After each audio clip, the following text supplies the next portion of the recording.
寒、寒、寒、寒、寒、寒、寒、寒グレコやな。あ、回ってた。回ってたじゃん。ヤッホー、皆さん息してる、息しかしてない時丸です。ちょっと暗すぎるね。俺が暗すぎるんじゃないかな。もうちょっと明るくさせてください。はい、ヤッホーです。はい、今日のテーマは、ホワイトボックスでの暖の取り方をお送りしたいと思います。全く役に立たなさそうな内容ですよね。こんな部屋寒いに決まってるじゃないですかっていうね。で、コメントいただいたんですよね。冬はどのようにして部屋の暖を取っていますか？朝、暖かくないと起きにくいですし、エアコンは乾燥するので、時丸さんの部屋での暖の取り方を教えてほしいです。はい。ということで、ありがとうございます。コメントいただいて。で、これに基づいてね、ちょっと、考えてみようかなと思います。で、フローリングで何もないとね、ほんと寒いんですよ。で、しかもさらに私が寒い冗談を言うものだから、さらにこの部屋の温度を下げてるんですよね。それがまず問題。むしろその気候っていうよりかは僕の冗談。親父ギャグとも何とも言えないような冗談がこの空気を寒くしている。で、ますます自分で寒くなってるって感じなんですよ。はい。それがまず第一原因の一つ。だから、寒い冗談をまず控えましょうってことです。これがエクストリームミニマリストの部屋でも暖かく過ごすコツですね。ただ、やっぱりね、一人でね、こんな何もない部屋で暮らしているとね、冗談を言うしかないんですよ。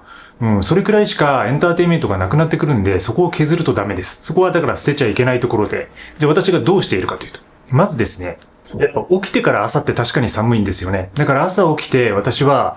このようにエアコンをまずつけるようにしてます。で、エアコンをね、しかも強風というか大にして、強いにして、で、それで一気に部屋の温度をちょっと上げるようにしてます。で、そこでちょっとうとうとしながら、ようやく起き出して、そしたらもうその時には部屋温まってるので、そこからヨガの練習を始めていくっていう風な感じにしています。外走りに行く時もあるんですけど、とにかくちょっと準備の時やっぱ寒いので、それをね、クッションを和らげるために、クッションとして、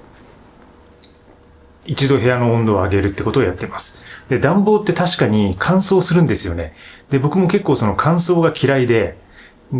ただね、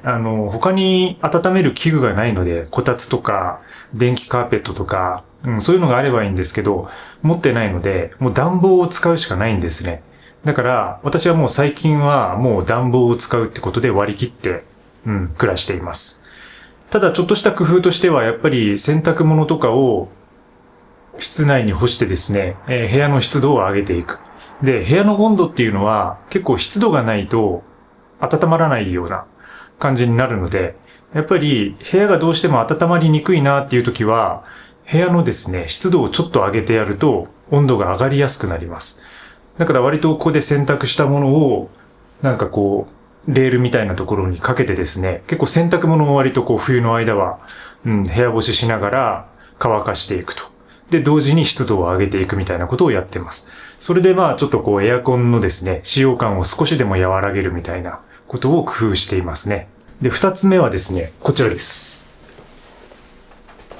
ミニマリストパッドを使います。これキャンプ用の、私がよくキャンプで使っている、いわゆるそのマットですね。シュラフの下に引いたりして、地面からの熱をですね、冷たいものを遮断するような機能があるんですけど、結構薄くて、軽量な部類なんですけど、やっぱりその下の寒さをね、和らげる力が強いんですよね。これだから、外での使用を想定したものなので、これをですね、結構部屋の中で活用するようにしています。例えばこのように、床にそのまま引いてですね、その上で、食事をしたりとか、簡単な朝食取ったりとか、コーヒー飲んだりとか、あと、瞑想だけするときはヨガマットを引かずにこのマットの上でやったりとか、で、あとはもう部屋の中でこう縮こまってね、ただ震えてるみたいな。震えることを楽しんでるみたいな。なんかそこまで来ると本当にエクストリームなのかなとは思うんですけども、そんな感じで、ミニマリストパッドを使っています。で、このパッドが結構ね、役に立っていて、で、例えば、そういうふうに床のスタイルで過ごすときもよくこのパッドを使うんですけど、あとは、この机の上で作業するときもですね、私この貧相な折りたたみ机と折りたたみ椅子しか持っていませんので、結構ね、このパイプ椅子が硬いんですよね。硬いんだけども、この上にミニマリストパッドをこのように2、3回折ってですね、使うことによって、それがまずクッションの役割、座布団みたいな、ちょっとこうお尻のダメージを和らげるみたいなクッションの役割も持ちながら、寒さの対策にもなるっていう感じです。結構、痔とかね、例えば、ああいう病気っていうのは結構その寒さとか、ずっと同じところに座り続けるっていうことで起きやすくなるので、そういうものを防ぐためにもですね、クッション、そして、寒さには注意するって感じで、意外とね、この座布団として使うこともできます。で、足元が寒い時なんかは、逆にその足元の方に引いたりすることもありますね。それを使いながら、机の上での作業をしたりしています。はい。という感じで今3つぐらい紹介してきましたけど、もう1つぐらい言うと、部屋の中でも外並みの格好をするってことです。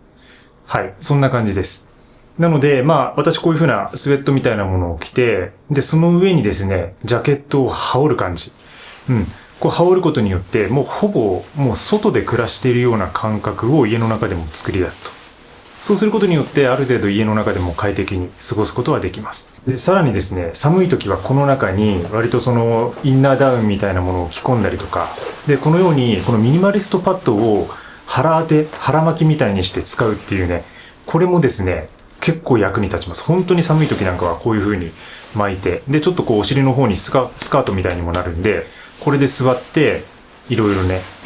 考えたりとか、話したりとか、こう YouTube 撮ったりとか。たまにこの YouTube 撮るときに、私この床の方にそのパッド敷いたりもしてるんですけど、そんな感じで寒さを和らげる。とにかく床からの寒さを和らげるってことを工夫していますね。そうするだけで、やっぱこう何もない部屋でもですね、割と快適に暮らすことができています。ただやっぱりその部屋の中で外並みに着込むっていうのは、結構そのゴワゴワしてリラックス感がなくなるみたい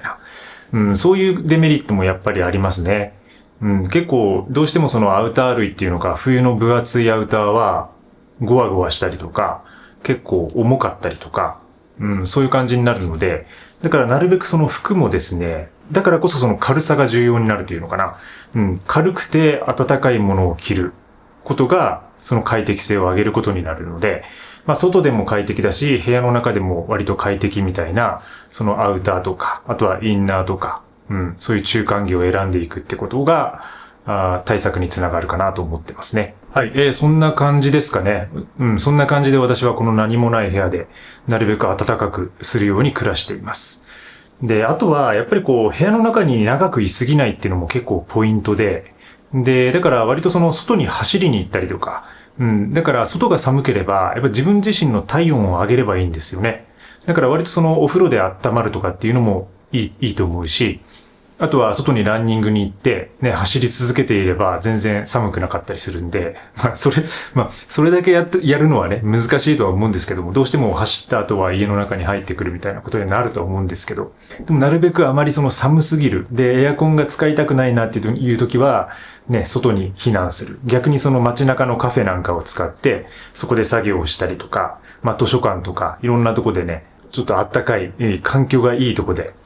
暮らすと。だから外のインフラを使うっていうのも結構一つの手かもしれません。ただやっぱりこう家の快適さっていうのは結構暮らす上で、QOL を上げるには大事な部分なので、僕もですね、何もない中、そのような工夫をしながら日々暮らしています。